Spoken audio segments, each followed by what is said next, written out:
What's good everyone, it's Steve from SnkrTechTalk, back with another video today. For today's video, we'll be taking a look at the newly released Nike Book 1.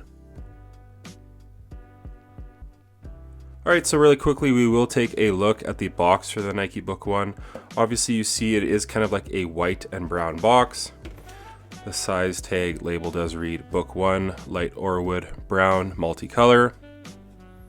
Kind of here on the spine of the box or the book, you have his signature model. It says Book Chapter 1 and then 2023. I think these were originally slated to release in 2023, but obviously we're getting them here for All-Star Weekend, and then just some white tissue paper in the box as well.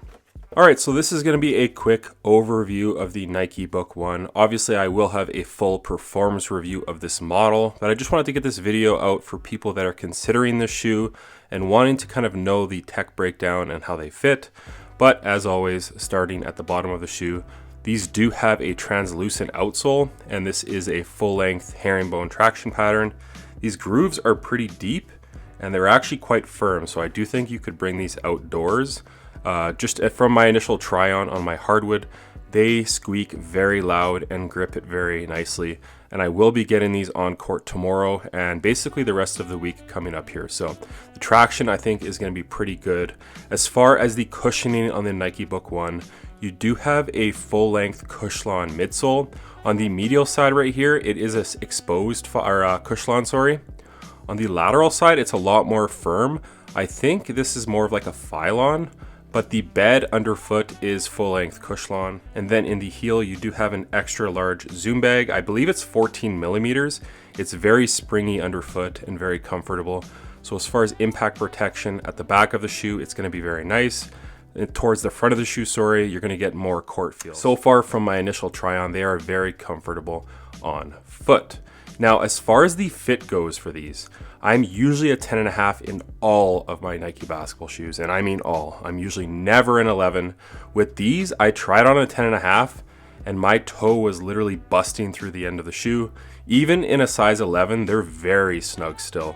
As you can see right here, the toe box is very tapered. There's really no extra volume in the shoe, so even in a size 11, they're very snug. There was no way I could go with a true to size 10.5. So I would recommend trying these on in store if you could, or just order a half size up for a regular footer, possibly a full size up for wide footers because they are pretty narrow here in the forefoot. But if you can try them on, obviously that's your best bet. As far as the materials that you are getting on the Nike Book 1, you are kind of getting this suede or nubuck material here at the back of the shoe on this panel right here. The pull tab at the back is a leather material. The ankle collar material right here is kind of like a suede and it is perforated. Then you get this really nice tumbled leather here on the swoosh, which is definitely a cool look on the lateral and on the medial side. And then the eye stay and the toe box, again, is kind of this really fine nubuck material. This is going to get very dirty in this light colorway. I'm not a huge fan of this colorway, but it was the first one to drop, and they are a lot nicer in person, I will say that. But this material right here is going to get trashed on court, so I will mention that. So my full performance review, I'm assuming these are going to look pretty messed up.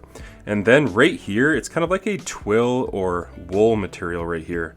It's a very nice material here on the side panels. So overall, as far as the materials go, they're very nice on the Nike Book 1. I believe this shoe is retailing for 150 USD. They did retail for 180 here in Canada. So not a terrible price point. I would say it's kind of like an entry-level model for Nike, considering a lot of LeBrons go for like $200 or $210. But overall, the material usage is very nice on the Nike Book 1. And then really quickly, as far as the support goes on this shoe, you do have a very sturdy and rigid internal heel counter here on the Nike Book 1. And then your foot is actually seated ever so slightly within this Cushlon midsole. And again, on the lateral side, it's more of a firm foam compound. So on those hard lateral cuts, it should house your foot in. Again, we're gonna see on the full performance review on how these perform. And then on the bottom of the shoe, you have a very wide and stable base here in the forefoot. So as far as teetering over or rolling your ankle, these should help provide some stability. And this is a pretty flat shoe as well, as you can see. So overall, I think it should perform pretty nicely as far as the support goes. And then there is this outrigger right here that is there to prevent your foot from teetering over if you do land awkwardly. And then last but not least, there is a top-loaded TPU shank plate right here. So as far as the torsional rigidity, it's support directly under your arch of your foot. But overall, I think the support features on this shoe will be adequate, but time will tell once I do get them on court. And then really quickly, as far as the aesthetics go, this kind of looks like a Nike Air Force One or a Nike Dunk, and I really like the paneling. I think they could do some really cool things with colorways and materials on this shoe in general. So I'm really excited to see what Nike does, because a lot of his PEs so far, like the shattered backboards, I think he did like a Chicago one, just a ton of really cool colorways on the Nike Book One so far.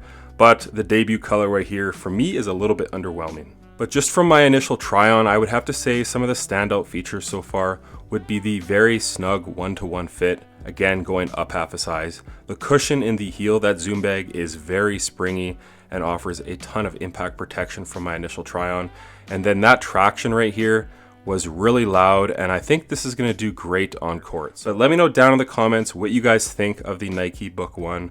Are they all hype, or is the hype justified in your opinion? One thing I am a little bit annoyed by with this shoe in general is all of the hype that has been surrounding it.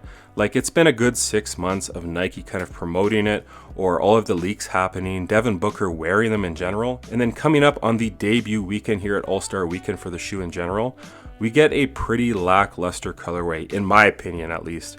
Considering all the PEs that he has been wearing, I don't mind this colorway. I think it's very clean, and I think the casual use for this colorway would be very nice. But on court, these things are just going to get thrashed. So let me know down in the comments what you guys think as far as the hype of this shoe and kind of how long we had to wait, because the box itself says 2023. So that says something that this shoe probably should have dropped around the same time in October that the NBA season did start. But we are getting it basically 5 months later here at NBA All-Star Weekend. So sound off in the comments what you guys think of the overall tech package and the aesthetics of the Nike Book One. And then as far as the weight goes, again, this is a US size 11, and these come in at 14.1 ounces. So basically the same weight as the Nike LeBron 20 and 21. So for me, the weight will be a non-issue on foot, in my opinion. As always, if you guys can like, comment, and subscribe, that does help the channel a ton. And check out my Instagram over at SnkrTechTalk, as it is an extension of my YouTube channel with all my pickups, basketball footage, and nostalgia as a whole. As always, thanks for watching today's video, and until next time, peace.